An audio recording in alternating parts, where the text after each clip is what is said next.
الحمد لله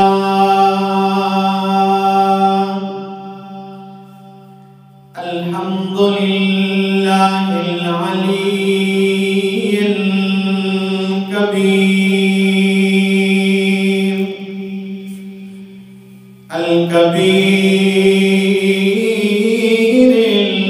المتعال. الحمد لمن هو أعلى وأولى وأرفع. الحمد لمن قدر خيرا وخبال. والشكر لمن صور حسنا وجمال.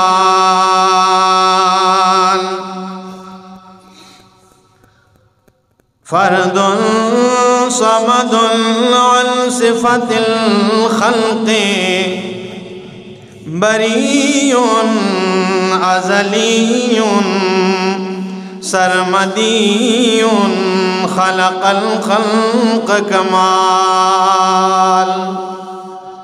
ثم نشهد أن لا إله إلا الله وحده أحد من مخلوق ومنزود صاحب علم وحلم وحكم ونظم ونظم وعزم وجزر من صاحب اسم سواء كان نبيا ووليا وتقيا وجليا وعليا وبديا ورخيا حبيا تقيا بالكمال. ثم نشهد أن لا إله إلا الله. ثم نشهد أن شهادة الملائكة وأولي العلم وصاحب الحلم والحكم والنظم والنظم والعزم والجزر واللفظ والمعنى والفقر والبانا والاسم والآلاء.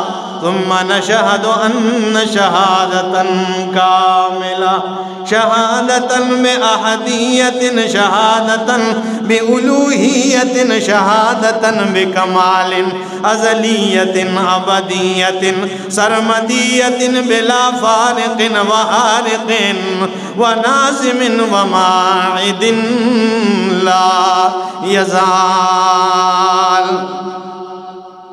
ثم نشهد أن لا إله إلا الله وحده لا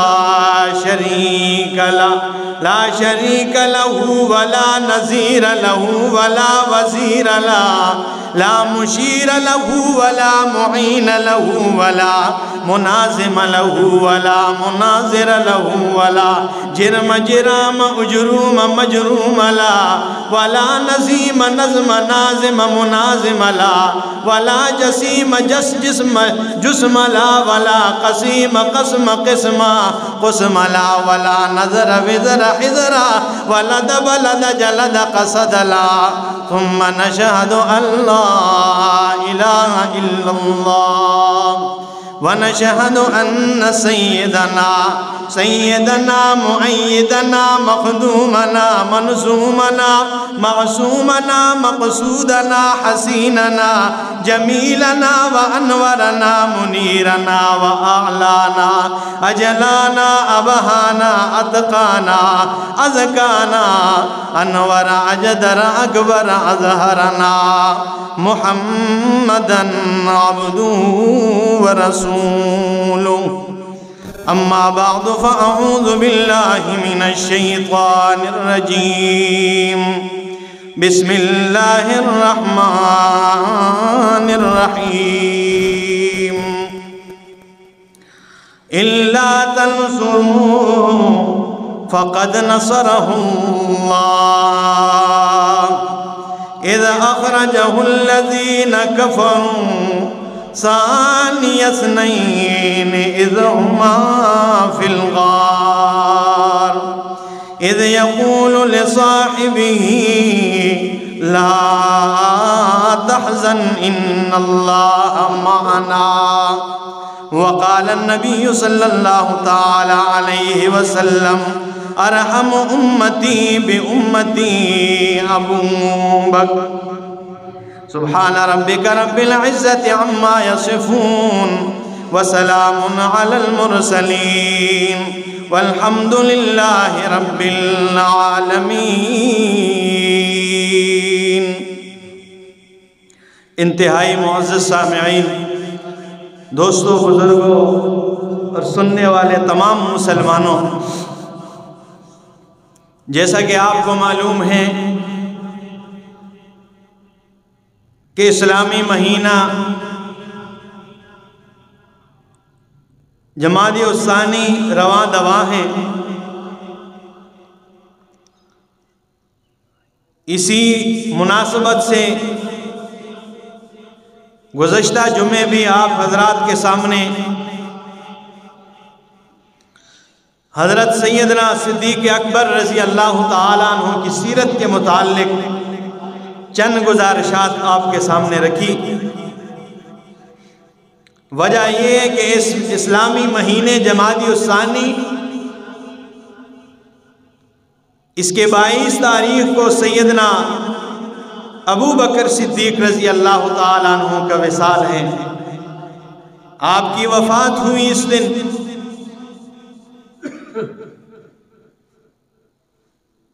سیدنا ابو بکر صدیق رضی اللہ تعالیٰ عنہ یہ وہ ہستی ہیں کہ رسول اللہ صلی اللہ تعالیٰ علیہ وسلم نے اپنی زندگی میں کئی بار ابو بکر صدیق کو مصلی پر کھڑا کیا، کئی بار اپنی زندگی میں آپ کو امام بنایا، اور آپ صلی اللہ تعالیٰ علیہ وسلم کے وصال کے بعد دنیا سے رحلت فرما جانے کے بعد ابو بکر صدیق رضی اللہ تعالیٰ عنہ وہ ہستی ہیں جن کی خلافت پر تمام صحابہ کرام کا اتفاق رہا. نبی نے اپنی زندگی میں امام بنایا اور صحابہ کرام رضوان اللہ تعالیٰ علیہم اجمعین نے سب نے بالاتفاق آپ کو خلیفہ مقرر کر دیا. خلیفہ مقرر ہوئے. اور اگر آپ کے رشتہ داریوں کی بات کی جائے تو رسول اللہ صلی اللہ تعالی علیہ وسلم کے گھر میں ام المومنین عائشہ صدیقہ رضی اللہ تعالی عنہ یہ ابو بکر صدیق رضی اللہ تعالی عنہ کی بیٹی. رسول اللہ صلی اللہ تعالی علیہ وسلم دعا بھی کرتے کہ اے اللہ ابو بکر صدیق پہ رحمتوں کا نزول فرما دے کیونکہ اس نے مجھے بیٹی دی ہے، اور اے میرے مالک ابو بکر صدیق پہ رحمتوں کا نزول فرما دے اس لیے کہ اس نے مجھے کندھے پر اٹھا کے غار ثور تک یہ لے گیا ہے. امت کا اس بات پر اتفاق ہے کہ ابو بکر صدیق رضی اللہ تعالی عنہ افضل البشر بعد الانبیاء، یعنی انبیاء کے بعد امت میں سب سے افضل ترین شخصیت ہے تو وہ ابو بکر صدیق رضی اللہ تعالیٰ عنہ. اس پر تمام امت کے علماء کا، امت کا اس پر اتفاق ہے. تو ان کی سیرت کے متعلق بات کرنا کوئی آسان کام نہیں، لیکن چند چیزیں آپ کے سامنے رکھوں گا. دل و دماغ اگر آپ حاضر رکھیں گے تو آپ کے پلے کچھ بڑھ جائے گا، آپ کو بات سمجھ میں آ جائے گی. رسول اللہ صلی اللہ تعالی علیہ وسلم کو جب نبوت ملی آپ نے اعلان کر دیا یا ایھا الناس قولوا لا الہ الا اللہ تفلحون یا ایھا الناس، اے میری قوم، میری برادری، کہہ دو لا الہ الا اللہ، کہ اللہ کے سوا کوئی معبود نہیں ہے، اللہ کے علاوہ کوئی حاجت روا نہیں ہے۔ الا اللہ ہے تو کون ہے؟ اللہ ہے۔ یہ کلمہ پڑھ لو کامیاب ہو جاؤ گے، لوگوں یہ کلمہ پڑھ لو کامران ہو جاؤ گے۔ عزت چاہتے ہو تو اسی کلمے میں ہے، اور امان چاہتے ہو تو اسی کلمے میں ہے۔ اور کافروں کائنات پہ حکومت کرنا چاہتے ہو، لا الہ الا اللہ کو منشور بنا لو، عرب و عجم تمہارے تابعدار ہو جائیں گے، ساری دنیا تمہاری غلامی کرنے لگ جائے گی۔ لا الہ الا اللہ کو کیا بنا لو؟ منشور بنا لو۔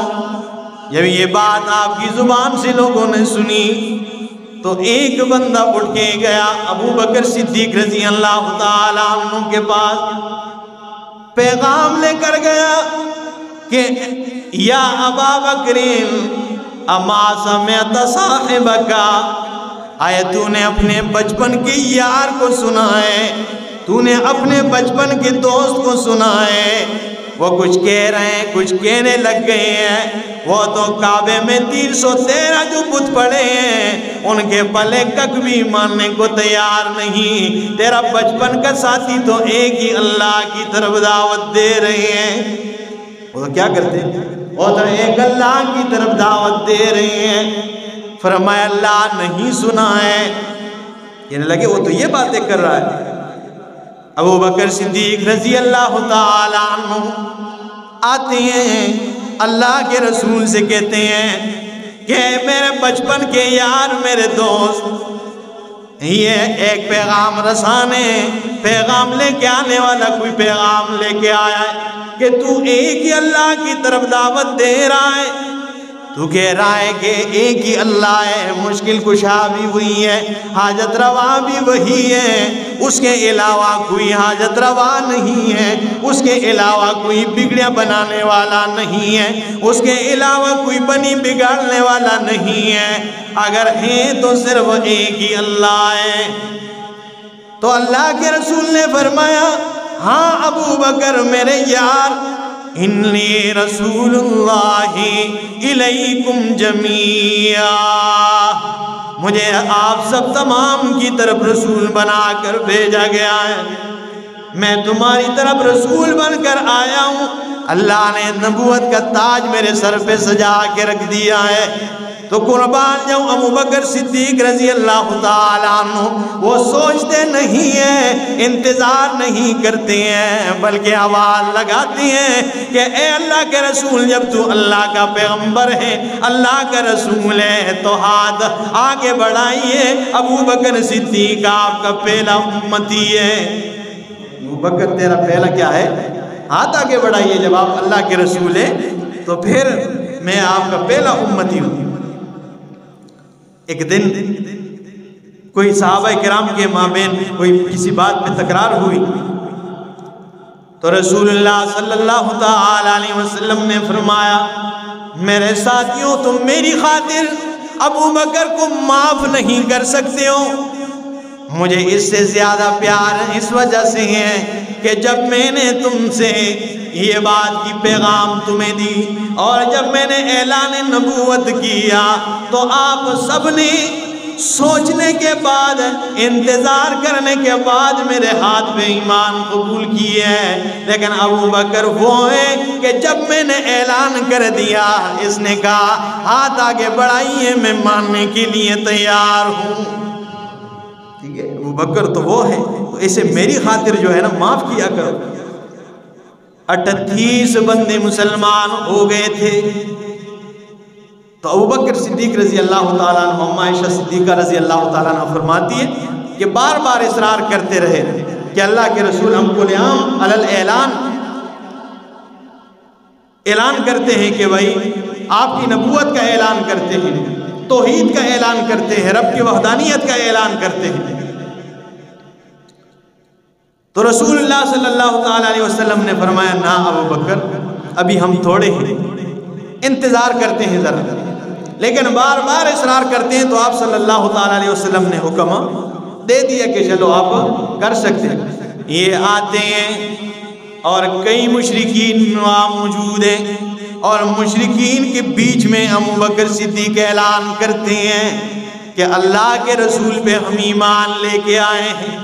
یہ تاریخ اسلام میں یہ سب سے عظیم خطیب ہے جس نے اعلان توحید کا اعلان کیا، اور جس نے اعلان آپ صلی اللہ تعالی علیہ وسلم کی رسالت کی تصدیق کی ہے۔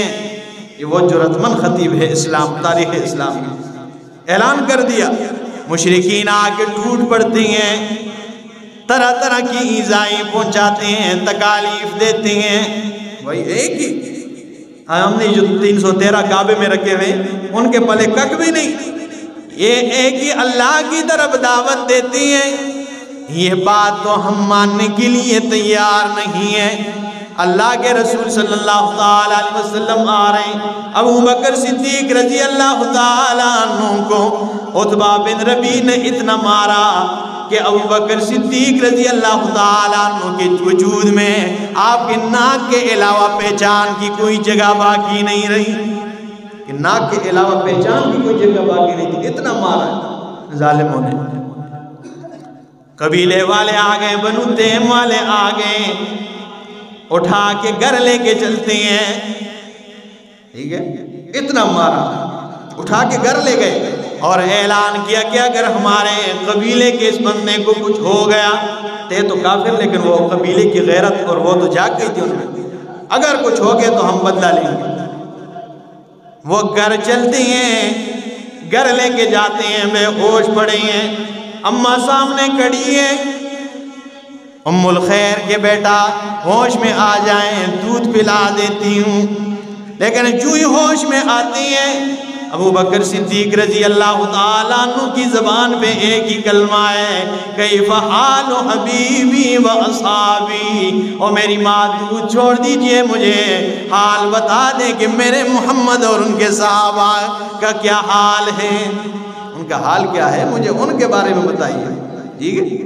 ایک دن دور سے دوڑ کے آ رہے ہیں، جب اللہ کے رسول دعوت دے رہے ہیں تو آپ صلی اللہ تعالی علیہ وسلم کو پتھر مارے جا رہے ہیں، پتھر مار رہے ہیں لوگ، ٹھیک ہے، اور آپ کو کے ساتھ ظلم کیا جا رہا ہے، زیادتی کی جا رہی ہے۔ ابو بکر صدیق دوڑ کے آ رہے ہیں اور ایک ہی نعرہ لگائے جا رہے ہیں، اتقتلون رجلا ان یقول ربی اللہ، یہ ظالموں آیا ایسے بندے کو قتل کر رہے ہوں جس کی زبان پہ ایک ہی کلمہ ہے ربی اللہ، کہ میرا رب صرف اور صرف اللہ ہے، ایسے بندے کو مار رہے ہو۔ وہ رسول اللہ صلی اللہ تعالیٰ علیہ وسلم کو چھوڑ کے ابو بکر صدیق پہ ٹوٹ پڑے، پتھر مارے جا رہے ہیں۔ جب گھر لے کر گئے اٹھا کے، والدہ کا یہ حال ہے، سب سامنے کھڑے، جب یہ پوچھا کہ محمد رسول اللہ اور ان کے ساتھیوں کا کیا حال ہے تو سارے قبیلے والے ناراض ہو کے چلے گئے کہ بھائی ہم آپ کے لیے کھڑے ہیں صبح سے اور آپ پوچھ رہے ہیں ان کے بارے میں۔ بہرحال ام الخیر سے کہا کہ اگر ہوش میں آ جائے تو کوئی کھانا وانا کھلا دینا، خیال رکھنا۔ جب ہوش میں آئے تو اپنی ماں سے کہنے لگے واللہ لا اذوق طعاما ولا شرابا، اے میری ماں اللہ کی قسم ہے اس وقت تک کوئی کھاؤں گا نہیں پیوں گا نہیں جب تک میرے محمد الرسول اللہ اور ان کے ساتھیوں کی حالت دریافت نہ کروں، ان کی حالت دریافت نہ کروں۔ ان کے بارے میں کوئی معلومات ہے تو والدہ نے کہا کہ سچ بتاؤں تو مجھے کوئی ان کے بارے میں پتہ نہیں ہے۔ فرمایا ام جمیل کو بلاؤ، اس سے پوچھ لو۔ والدہ چلی گئی، ام جمیل سے پوچھا کہ بھائی کہاں ہیں ان کے ساتھی، کہاں ہیں ابو بکر کے؟ تو ام جمیل تو چونکہ اسلام لا چکی تھی لیکن اب ظاہر نہیں کیا تھا تو کہنے لگی نہیں میں ان کو بتاؤں گی، کیونکہ وہ تو اسلام ابھی ام الخیر نہیں لائی تھی ابھی تک۔ فرمایا میں ابو بکر صدیق سے خود ملوں گی۔ جب گھر آتی ہیں، ملتی ہیں، ملاقات کرتی ہیں تو کہاں تسلی دی کہ رسول اللہ صلی اللہ تعالیٰ علیہ وسلم اور ساتھی باقی بھی بالکل خیریت سے ہیں۔ فرمایا مجھے لے جاؤ۔ ام جمیل اور ام الخیر سہارا دیے آپ کو لے کے آئیں دار ارقم میں۔ جب لے کے آئیں رسول اللہ صلی اللہ تعالیٰ علیہ وسلم نے دیکھا، فوراً آپ اپنی جگہ سے اٹھے اور صدیق اکبر کو اپنے گلے سے لگایا، صدیق اکبر کو سینے سے لگایا، تسلی دی۔ میں کہتا ہوں تسلی کیا دینا، حوصلہ کیا بڑھانا۔ ابو بکر صدیق کے لیے سب سے بڑا حوصلہ تو یہ ہے کہ امام الانبیاء نے اپنے سینے سے لگا لیا ہے۔ سب سے بڑا حوصلہ تو یہ کہ امام الانبیاء نے سینے سے لگا لیا ہے۔ اور اس کے بعد کہتے ہیں کہ یا رسول اللہ میری ماں کھڑی ہے، یہ بڑی نرم مزاج ہے، دل نرم ہو گیا ہے، اگر آپ دعوت دے دیں گے یہ تو اسلام قبول کر جائے گی، مجھے یقین ہے۔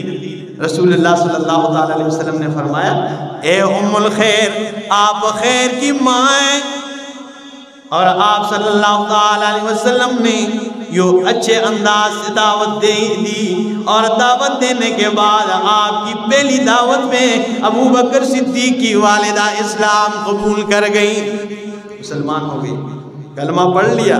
بڑی خوشی تھی اور بہت خوش ہوئے اس موقع پر صدیق اکبر رضی اللہ تعالیٰ عنہ۔ فرمایا کل مصیبت بعدک جلل، یا رسول اللہ مصیبتیں تو بہت آئی لیکن آپ کو دیکھنے کے بعد ہر مصیبت کیا ہو گئی؟ ختم ہو گئی۔ ایک دن مجلس لگی ہے، صحابہ کرام رضوان اللہ تعالیٰ علیہم اجمعین، صدیق اکبر رضی اللہ تعالیٰ عنہ، فاروق اعظم رضی اللہ تعالیٰ عنہ مشورہ کر رہے ہیں کہ بھئی فلاں علاقے کا امیر کس کو منتخب کریں۔ تو فاروق اعظم رضی اللہ تعالیٰ عنہ نے بھی مشورہ دیا، لیکن پہلے صدیق اکبر رضی اللہ تعالیٰ عنہ نے ایک بندے کا نام لیا کہ اس کو مقرر کرنا چاہیے۔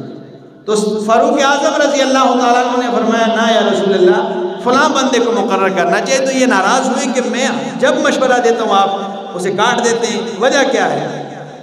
جب کوئی انبن ہوئی، آواز بلند ہوئی تو قرآن اترا اس موقع پر۔ قربان جاؤں، آپ دیکھیے ذرا سورہ حجرات کی یہ آیتیں، فرمایا یا ایھا الذین آمنو، اے لوگو ایمان والو، لا ترفعوا اصواتکم فوق صوت النبی، اپنے آواز رسول اللہ اپنے نبی کے سے اوپر نہ نکالو، یعنی نبی جب بیٹھے ہوں ان کے سامنے بلند آواز سے بات نہ کرو۔ بلند آواز سے بات، میں کہتا ہوں جب بلند آواز سے بات کرنے کی اجازت نہیں ہے، قرآن ہی ہے نا، تو جو رسول اللہ کو حاضر ناظر سمجھتے ہیں صلی اللہ علیہ وسلم کو، یہ کتنی بدبختی ہے ان کے لیے کہ یہ جو چیختے ہیں چلا رہے ہیں، حاضر ناظر بھی مانتے ہیں اور پھر پتہ نہیں انہوں نے یہ آیتیں پڑھی ہے یعنی، لیکن نہیں پڑھی ہے، قرآن کریم کے تو قریب ہی نہیں جاتے نا۔ تو جو حاضر ناظر مانتے ہیں، یہ عقیدہ رکھتے ہیں، تو پھر ان کا کیا حال ہوگا؟ فرمایا لا ترفعوا اصواتکم فوق صوت النبی، نبی کے آواز سے اپنی آوازوں کو بلند نہ کرو، ولا تجہروا له بالقول کجہر بعضکم لبعض، اور جس طرح تم ایک دوسرے کو بلاتے ہو اس طرح بلند آواز سے نہ بلایا کرو، اس طرح ایک دوسرے کو بلاتے ہو نا، آواز دیتے ہو، ایسے بلند آواز سے نہ بلایا کرو۔ ان تحبط اعمالکم، اس سے تمہارے اعمال ضائع ہو جائیں گے، وَأَنْتُمْ لَا تَشْعُرُونَ، تمہیں معلوم ہی نہیں ہوگا، اس لیے انہیں معلوم ہی نہیں ہے، ان کے اعمال تو ویسے بھی قابل قبول نہیں ہے، کیونکہ جب عقیدے میں شرک پایا جا رہا ہو اعمال احد کے پہاڑ سے بھی زیادہ مردود ہو جائیں گے، لیکن انہیں پتہ نہیں ان کے اعمال جو کرتے بھی ہیں نا وہ ضائع سے بھی زیادہ ضائع ہو رہے ہیں، ٹھیک ہے۔ ان الذین، اب آگے آیات دیکھنا، فرمایا ان الذین یغضون اصواتهم عند رسول اللہ، جب یہ آیتیں اتری تو صدیق اکبر رضی اللہ تعالیٰ عنہ اور فاروق اعظم رضی اللہ تعالیٰ عنہ کبھی زندگی میں رسول اللہ صلی اللہ تعالیٰ علیہ وسلم کے سامنے بلند آواز سے بات نہیں کی، کبھی زندگی میں بلند آواز سے بھی ان دونوں نے بات نہیں کی۔ اور حضرت ثابت رضی اللہ تعالیٰ عنہ وہ تو گھر میں بیٹھ گئے تھے، ان کی آواز قدرتی بلند تھی نا، بعض لوگ ہوتے ہیں ان کی آواز ٹھیک ہے نا بلند نکلتی ہے جب بات کرتے ہیں، تو وہ گھر میں بیٹھ گئے تھے کہ میری آواز تو میں اگر آہستہ بھی بولتا ہوں تو زور سے بولا جاتا ہے۔ تو رسول اللہ صلی اللہ تعالیٰ علیہ وسلم نے ایک دن پوچھا کہ بھائی کہاں ہے ثابت؟ صحابہ نے فرمایا یا رسول اللہ وہ تو گھر میں بیٹھا ہوا ہے کہ میری آواز یہ آیت جو اتری ہے۔ تو رسول اللہ صلی اللہ تعالیٰ علیہ وسلم نے فرمایا اسے بلاؤ، بلایا اور فرمایا کہ اے ثابت تو جنتی ہے، میں تجھے کہتا ہوں کہ تو جنتی ہے اور تیری آواز اللہ نے بلندی ہے، اس میں تیرا کوئی قصور نہیں ہے، تو آیا کر میرے پاس، یہ تو اللہ کا کام ہے، اللہ نے تجھے آواز دی ہے، ٹھیک ہے۔ تو جب اتنا ادب کیا، ادب کا یہ عالم ہے، تو اگلی آیات آپ دیکھیں، فرمایا ان الذین یغضون اصواتهم عند رسول اللہ، بے شک وہ لوگ جو رسول اللہ کے سامنے اپنی آوازوں کو پست کر دیتے ہیں، اولئک الذین امتحن اللہ قلوبهم للتقوی، یہی لوگ ہیں کہ جن کا اللہ نے دلوں کا تقوی کے لیے امتحان لیا ہے، ان کا اللہ نے بالکل کیا کیا ہے، دلوں کا امتحان لیا ہے، للتقوی کس کے لیے، تقوی کے لیے امتحان لیا ہے، پرہیزگاری کا امتحان لیا ہے۔ تو یہ شان ہے ابو بکر صدیق رضی اللہ تعالیٰ عنہ، خدا کی قسم ہے ابو بکر صدیق رضی اللہ تعالیٰ عنہ کی زندگی اور آپ کی سیرت امت کے لیے ایک مشعل راہ ہے اور امت کے لیے ایک کھلی کتاب ہے، ایک روشنی ہے۔ ویسے ہی آپ نے صدیق لقب نہیں پایا، پچھلے جمعے میں بات کر چکا تھا کہ رسول اللہ صلی اللہ تعالیٰ علیہ وسلم نے لقب دیا صدیق، اور ایک لقب اور بھی دیا، اور وہ کیا ہے، عتیق۔ اللہ کے رسول نے فرمایا یا ابا بکر انت عتیق اللہ من النار، اللہ نے تجھے جہنم کی آگ سے بچایا ہوا ہے، تو آگ سے دور کیا ہوا ہے، ٹھیک ہے۔ انت عتیق اللہ، قربان جاؤں خود عتیق بیٹی عتیقہ، خود صدیق اور بیٹی ام المومنین عائشہ صدیقہ، یہ کیا شان ہیں، کیا عظمتیں ہیں، ٹھیک ہے۔ اور اللہ نے علم اتنا دیا تھا صدیق اکبر رضی اللہ تعالیٰ عنہ کو کہ اگر علم پہ بات کرے بندہ آپ حیران رہ جائیں گے کہ کتنے علم سے اللہ رب العزت نے نوازا۔ اللہ کے رسول صلی اللہ تعالیٰ علیہ وسلم بیمار ہیں، آخری ایام ہیں، اور جب 12 ربیع الاول کا دن ہے، سوموار کا دن ہے، 11 ہجری ہے، رسول اللہ صلی اللہ تعالیٰ علیہ وسلم وفات پاتے ہیں، فاروق اعظم رضی اللہ تعالیٰ عنہ آتے ہیں اور آواز لگاتے ہیں۔ میں تفصیلاً واقعہ بتا چکا ہوں، ٹھیک ہے، وفات النبی کے موضوع پر، کہ صدیق اکبر رضی اللہ تعالیٰ عنہ نبی اکرم صلی اللہ تعالیٰ علیہ وسلم سے اجازت لی کہ میں ذرا مدینے سے باہر میری ایک بیوی کا گھر ہے، میں وہاں جاتا ہوں، کیونکہ آپ کی طبیعت ذرا سنبھلی ہوئی نظر آ رہی تھی۔ یہ کس کو معلوم تھا کہ آج یہ آپ نے وفات پا جانا۔ جب گئے پیچھے خبر آئی کہ بھئی آپ تو وفات پا گئے۔ کائنات کا تاریخ میں سب سے بڑا حادثہ اور سانحہ یہ تھا، رسول اللہ صلی اللہ تعالیٰ علیہ وسلم دنیا سے رحلت فرما گئے۔ اب صحابہ کرام کی تصور بھی نہیں کر سکتے تھے کہ اس غم کو برداشت کیسے کریں گے۔ فاروق اعظم رضی اللہ تعالیٰ عنہ کہتے ہیں کہ اگر کسی نے کہا کہ ان محمدًا قد مات فاضرب عنقہ، اگر کسی نے کہا کہ محمد رسول اللہ فوت ہو گئے اس کی گردن اڑا دی جائے گی، اس کی گردن میں اڑا دو، تلوار نکالے ہوئے۔ اب آپ کہیں گے بھئی تلوار کیوں نکالی؟ نہیں مان رہے تھے، موت کو نہیں مان رہے تھے۔ کل من علیہا فان کل نفس ذائقۃ الموت، حضرت فاروق اعظم موت کے انکاری تھے؟ نا، امام ابو حنیفہ رحمہ اللہ کی کتاب ہے مسند امام اعظم کے نام سے، اس میں یہ بات قلم بند ہے کہ فاروق اعظم رضی اللہ تعالیٰ عنہ وہ شخصیت ہے کہ جب جس جگہ میں فتنے کا خدشہ ہوتا اسے جڑ سے مٹا کے رکھ دیتے. تم منافقین نے یہ پروپیگنڈا کر دیا کہ ان کان محمد النبی، اگر محمد اللہ کے نبی ہوتے تو لما ماتا، آپ پہ وفات نہ آتی. اگر اللہ کے رسول ہوتے واقعی تو وفات آپ پر نہ آتی. تو فاروق اعظم نے یہ ان کے مقابلے میں تلوار نکال دی تھی کہ جس نے بھی کہا محمد فوت ہو گئے ان کی گردنیں اڑا دی جائے گی، ان کی کہ بھائی یہ فتنہ ادھر ہی دفن ہو جائے، ختم ہو جائے. اسی اسنا ابو بکر صدیق رضی اللہ تعالیٰ عنہ آتے ہیں اور آپ پہ سفید داری دار چادر پڑی ہے.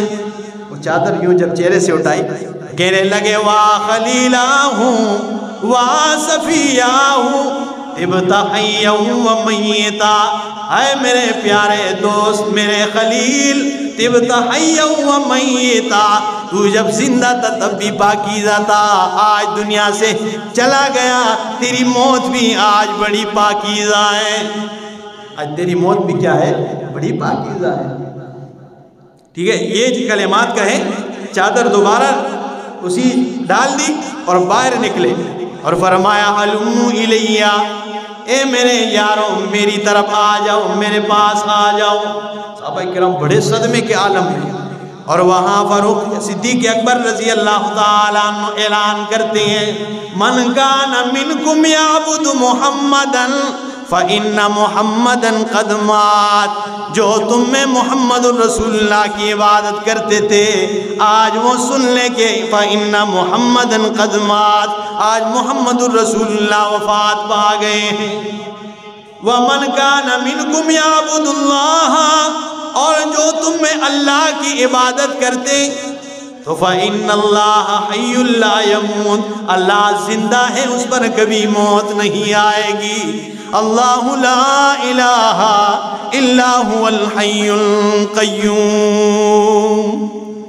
جو اللہ کی عبادت کرتے ہیں تو وہ سن لے کہ ان کا معبود زندہ ہے، اس پہ کبھی موت نہیں آئے گی. اور جو محمد کی عبادت کر رہے تھے صلی اللہ علیہ وسلم کی، وہ آج فوت ہو گئے. ٹھیک ہے، اور کہتے ہیں کہ یا رسول اللہ بے ابی، میرے ماں باپ آپ پہ قربان ہو جائیں، لا یجمع اللہ علیک موتتین ابدا، اللہ کبھی دو موتیں آپ پر جمع نہیں کرے گا. اما الموتۃ التی قد کتب لک کتبت لک، اے اللہ کے رسول جو موت آپ کے لیے لکھی جا چکی تھی فقد متہا، وہ آ چکی ہے. بس دو موتیں آپ پر اکٹھی نہیں کرے گا، جو موت لکھی جا چکی تھی وہ آ چکی ہے آپ پر. یہ کلمات کہے صدیق اکبر رضی اللہ تعالیٰ عنہ، اور سارے صحابہ کرام رضوان اللہ تعالیٰ علیہ اجمعین سن رہے ہیں. اور اس کے بعد چند آیات دہرائی، فرمایا کل من علیہا فان، اللہ نے قرآن میں فرمایا کل من علیہا فان، کل نفس ذائقۃ الموت، کل شیء ہالک الا وجہہ، وما محمد الا رسول قد خلت من قبلہ الرسل افإن مات او قتل انقلبتم علی اعقابکم. اور آگے آیات پڑھتے جا رہے ہیں ما کان لبشر، میرے پیغمبر میں نے کسی بشر انسان کے لیے دنیا میں ہمیشہ زندہ رہنا نہیں قرار دیا ہے. تو جب کوئی اور نہیں رہیں گے تو آپ بھی اتنے بھی دنیا سے جانا ہے. یہ آیات جب پڑھتے ہیں فاروق اعظم رضی اللہ تعالیٰ عنہ فرماتے ہیں خدا کی قسم ہے میں نے اس دن میں سمجھ گیا تھا، میں سوچ رہا تھا کہ یہ آیات کہیں اب تو نہیں اتر رہی، اور میرے ہاتھ سے تلوار نیچے زمین پر گرا اور میں زمین پر بیٹھ گیا کہ بھئی یہ آیات جب صدیق اکبر رضی اللہ تعالیٰ عنہ جہاں پر بڑے بڑوں کے پاؤں ڈگمگا گئے، ٹھیک ہے، کیونکہ غم کا عالم تھا، وہاں صدیق اکبر رضی اللہ تعالیٰ عنہ یہ خطبہ ارشاد فرما رہے ہیں. پھر اس کے بعد جب سقیفہ بنو سعادہ،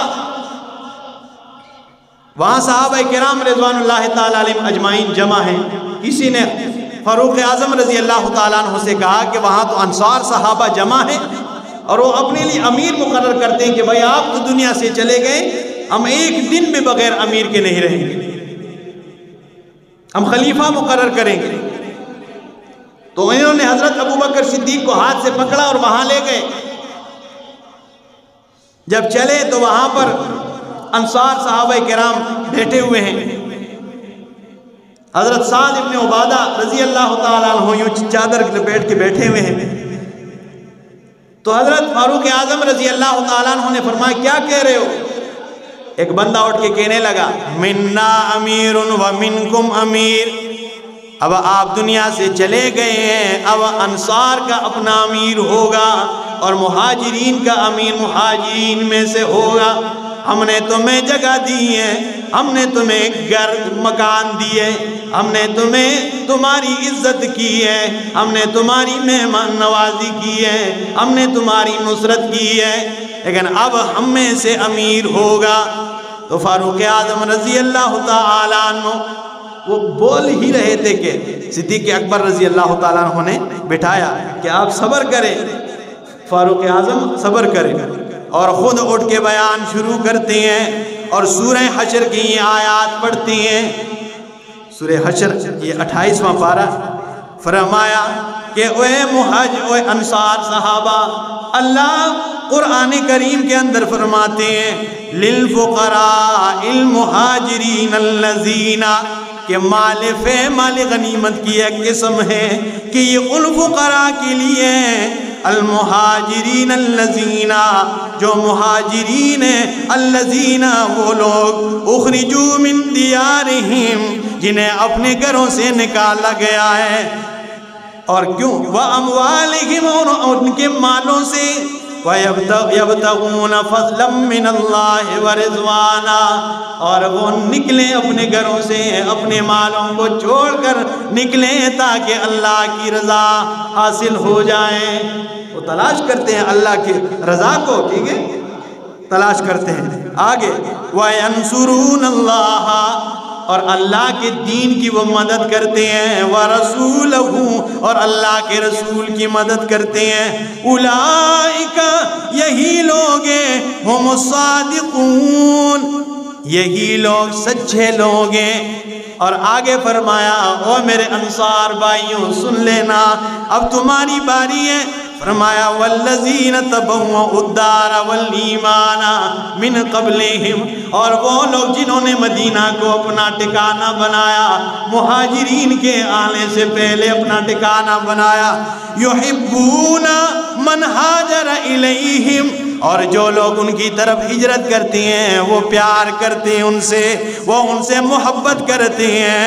ولا یجدون فی صدورہم حاجۃ مما اوتوا، اور جو مہاجرین کو کوئی چیز دی جاتی ہے اس پہ اپنی دلوں میں تنگی کا اظہار نہیں کرتے ہیں، وہ دل میں تنگ بھی نہیں ہوتے، ٹھیک ہے۔ وَيُؤْثِرُونَ عَلَىٰ أَنفُسِهِمْ، اور مہاجرین کو اپنی جانوں پر ترجیح دیتے ہیں۔ وَلَوْ كَانَ بِهِمْ خَصَاصَةٌ، اگرچہ وہ خود محتاج ہی کیوں نہ ہو، اگر وہ خود ہی اگرچہ محتاج کیوں نہ ہو لیکن مہاجرین کو دیتے ہیں، ٹھیک ہے، انہیں ترجیح دیتے ہیں۔ وَمَن يُوقَ شُحَّ نَفْسِهِ، اور جسے اپنے نفس کے بخل سے بچا لیا گیا، فَأُولَئِكَ هُمُ الْمُفْلِحُونَ، تو یہی لوگ فلاح پانے والے، یہی لوگ کامیاب ہونے والے۔ تو فرمایا انصار صحابہ غور کرنا، یہاں قرآن میں اللہ نے پہلے مہاجرین کا ذکر کیا ہے اور بعد میں تم انصار کا ذکر کیا ہے۔ پہلے مہاجرین کا ذکر کیا اور بعد میں تم انصار کا ذکر کیا ہے۔ اور غور کرنا، اللہ فرماتے ہیں مہاجرین کے بارے میں بات کر کے آخر میں فرماتے ہیں اولئک ہم الصادقون، یہی لوگ صادقون سچے ہیں۔ اور انصار کے بارے میں جب بات کی تو آخر میں فرمایا اولئک ہم المفلحون، یہی لوگ فلاح پانے والے۔ تو اب سورہ توبہ میں یہ آیت پڑھنے لگے کہ سورہ توبہ میں اللہ نے فرمایا کہ اے انصار صحابہ کرام کے بارے میں، یا ایھا الذین آمنوا، اے لوگو ایمان والو اتقوا اللہ، اللہ سے ڈرو، وکونوا مع الصادقین، اور ہو جاؤ صادقین کے ساتھ۔ تو اب صادقین ہمیں یہاں فرمایا وَأُولَئِكَ هُمُ الصَّادِقُونَ، صادقین ہم مہاجرین صحابہ ہیں اور مفلحین تم انصار صحابہ ہو۔ تو قرآن کی اس آیت کے مطابق مفلحین سے حکم، مفلحین کو حکم ہے کہ وہ مہاجرین اور صادقین کا ساتھ دو۔ مفلحین سے حکم ہے کہ کیا کرو، کہ تم کس کا ساتھ دو؟ صادقین کا ساتھ دو۔ اور آگے فرمایا کہ رسول اللہ صلی اللہ تعالی علیہ وسلم نے انصار کی تعریفیں کرتے ہوئے اور آپ کے فضائل بیان کرتے ہوئے خطبے میں فرمایا کہ مہاجرین صحابہ انصار کا خیال رکھنا، کہیں ان کے حقوق پامال نہ ہو جائیں۔ تو حقوق پامال ہونے سے تبھی بچیں گے جب امراء اور خلفاء مہاجرین صحابہ میں ہوں گے، تبھی تو یہ بات ٹھیک ہے۔ جب یہ باتیں کی تو فرمایا ہاں اب کیا کہتے ہو، مانتے ہو کہ نہیں؟ تو انصار کا امیر اٹھ کے اعلان کرتا ہے انتم الامراء ونحن الوزراء، ابو بکر صدیق آپ ہی میں سے امراء ہوں گے، خلفاء مہاجرین میں سے ہوں گے، ہم انصار وزراء ہوں گے۔ ہم انصار تو کیا ہوں گے، ہم وزراء ہیں، تم میں سے ہی امراء ہوں گے۔ اور یہ بات کر کے صدیق اکبر رضی اللہ تعالیٰ عنہ نے فرمایا اب سنو، اب دو بندوں کے نام دیتا ہوں، اب ذرا علم دیکھیے، دو بندوں کے نام دیتا ہوں۔ حضرت عمر فاروق رضی اللہ تعالیٰ عنہ کا نام لیا اور دوسرے نمبر پہ حضرت ابو عبیدہ رضی اللہ تعالیٰ عنہ، فرمایا یہ دو بندے ان میں سے پسند کر لو، جو بھی آپ نے امیر مقرر کرنا ہے، خلیفہ بنانا ہے۔ فاروق اعظم رضی اللہ تعالیٰ عنہ اٹھتے ہیں اور کہتے ہیں میرے انصار صحابہ، جو بیان ابو بکر صدیق نے کیے یہ بیان میں مکمل تیاری کر کے آیا تھا، لیکن یہ بغیر تیاری کے یہ بیان کر دیا اس نے۔ لیکن ایک بات کا مجھے دکھ ہوا کہ یہ کہتے ہیں کہ بھائی فاروق اعظم کو امیر منتخب کریں یا ابو عبیدہ کو، تو میں کہتا ہوں کہ اللہ کے پاک پیغمبر صلی اللہ تعالیٰ علیہ وسلم نے اپنی زندگی میں کئی بار ابو بکر کو مصلی پہ کھڑا کیا ہے۔ اللہ کے رسول نے اپنی زندگی میں کبھی ابو بکر کے ہوتے ہوئے مصلی پر کسی اور کو برداشت نہیں کیا ہے۔ اور آپ کو پتہ ہے حدیث میں آیا ہے کہ جب کسی کے پاس جتنا زیادہ علم ہو امامت وہی کرائے۔ اللہ کے رسول نے ابو بکر کو آگے کر کے امت کو بتا دیا کہ امت میں سب سے زیادہ علم رکھنے والا اگر ہے تو وہ ابو بکر صدیق ہے۔ تو آپ نے جب ان کے ہوتے ہوئے کسی کو مصلی پہ برداشت نہیں کیا، ہم ابو بکر صدیق کے ہوتے ہوئے کسی کو خلافت کے لیے کیسے برداشت کر سکتے ہیں؟ فرمایا ابو بکر ہاتھ آگے کیجئے، ہاتھ آگے کیا اور ہاتھ پہ ہاتھ رکھ کے حضرت ابو بکر صدیق رضی اللہ تعالیٰ عنہ کو خلیفہ کیا کر دیا؟ منتخب کر دیا۔ ٹھیک ہے، خلیفہ منتخب ہوئے۔ اس کے بعد جو انہوں نے خطبہ ارشاد فرمایا وہ تو ایک بہت لمبا خطبہ ہے، ایک بیان میں آپ کے سامنے بیان کر بھی چکا ہوں، لیکن اتنی بات کہہ دیتا ہوں، صدیق اکبر رضی اللہ تعالیٰ عنہ کی خلافت ہے، خلیفہ ہیں، اور مدینہ میں ایک بڑھیا تھی، اس کی خدمت کے لیے حضرت فاروق اعظم رضی اللہ تعالیٰ عنہ فرماتے وہ نابینا تھی، تو میری چاہت یہ تھی کہ میں اس کی خدمت کروں، لیکن ایک دن جب آیا تو جھاڑو صاف ستھرا کسی نے جھاڑو لگائی ہے اور پانی مشکیزوں میں بھر کے رکھ دی ہے، سب کچھ کیا ہے، وہ تو نابینا ہے۔ میں نے کہا اماں یہ کون آ کے کام کر گیا؟ کہنے لگی کوئی اللہ کا بندہ آ گیا تھا، خدمت کر کے چلا گیا۔ کہتے ہیں میں نے کہا میں کل اور سویرے آؤں گا۔ دوسرے دن میں اور سویرے آیا، پھر دیکھتا ہوں سارا کام ہوا ہے، بالکل صفائی ہوئی ہے۔ تیسرے دن میں نے کہا رات ہی سے دیکھوں گا کہ یہ کون اللہ کا بندہ ہے۔ فرماتے میں جب دیکھتا ہوں تو رات کا اندھیرا ہے اور جھاڑو لگی ہے، اب پانی بھرنے کے لیے گیا ہے۔ جب میں راستے میں کھڑا ہو گیا اتنے میں دیکھتا ہوں کہ ایک سفید چادر سے اپنے چہرے کو لپیٹ کے بندہ آ رہا ہے اور مشکیزہ سر پہ رکھا ہوا ہے۔ اور اس مشکیزے سے گھڑے سے پانی نیچے آ رہا ہے اور اس کے چہرے پہ پانی ٹپک رہا ہے۔ میں نے کہا اللہ کا بندہ من انتا، تو کون ہے؟ مسکرا کے کہتے ہیں انا ابی بکر، میں ابو بکر صدیق ہوں۔ میں نے کہا، میں حیران ہو گیا۔ اسی مقام پہ فاروق اعظم رضی اللہ تعالیٰ عنہ فرماتے، میں نے کہا ابو بکر کوئی جتنا بھی کوشش کرے یار آپ سے آگے نہیں جا سکتا، ٹھیک ہے؟ صدیق اکبر رضی اللہ تعالیٰ عنہ سے آگے کوئی نہیں جا سکتا۔ حضرت علی المرتضیٰ رضی اللہ تعالیٰ عنہ سے کسی نے سوال کیا کہ امت میں سب سے بڑا بہادر کون ہے؟ انہوں نے فرمایا کہ ابو بکر صدیق ہے۔ کہا حضرت آپ سے بھی زیادہ؟ فرمایا مجھ سے بھی زیادہ۔ کہ جب غزوہ بدر کے موقع پر ہم نے چپرا بنایا رسول اللہ صلی اللہ تعالیٰ علیہ وسلم کے لیے، اور ہم نے کہا کہ یہاں پہ پیرا دینے کے لیے کون بیٹھے گا، تو حضرت صدیق اکبر رضی اللہ تعالیٰ عنہ نے فرمایا، تلوار نکالی اور کہا جاؤ تم سب آرام کرو، میں پیرا دینے کے لیے تیار۔ سب سے بڑے بہادر۔ فرمایا سب سے بڑے عالم کون ہے امت میں؟ فرمایا سب سے بڑے عالم بھی ابو بکر صدیق ہے۔ اور وہ اس طرح کہ صدیق اکبر رضی اللہ تعالیٰ عنہ کو آقا نامدار نے کئی بار مسلح پہ اپنی زندگی میں کھڑا کیا ہے، اور امام کے لیے یہ شرط ہے کہ وہ علم میں باقیوں سے زیادہ ہو، جو اس سے زیادہ ہو وہ امام بنے۔ اگر اللہ کے رسول کو باقی صحابہ میں صدیق اکبر سے کوئی زیادہ علم والا نظر آتا تو ان کو آگے کر دیتے، لیکن آپ کو آگے کیا، مسلح پہ امام بنایا اس لیے کہ آپ امت کے سب سے بڑے عالم تھے۔ فرمایا امت کے سب سے بڑے طاقتور شخص کون ہے؟ فرمایا وہ بھی ابو بکر صدیق رضی اللہ تعالیٰ عنہ ہے۔ فرمایا یہ کیسے؟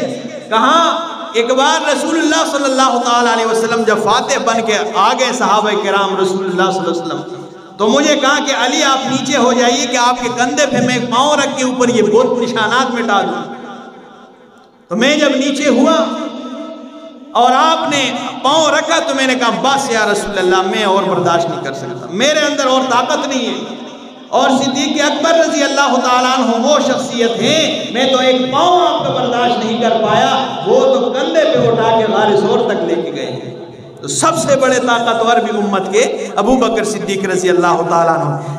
اللہ ہمیں عمل کی توفیق عطا فرمائے کہ صحابہ کرام کی جو زندگیاں ہیں، ان کی جو سیرت ہے، اسے ہم اپنانے کی کوشش کریں۔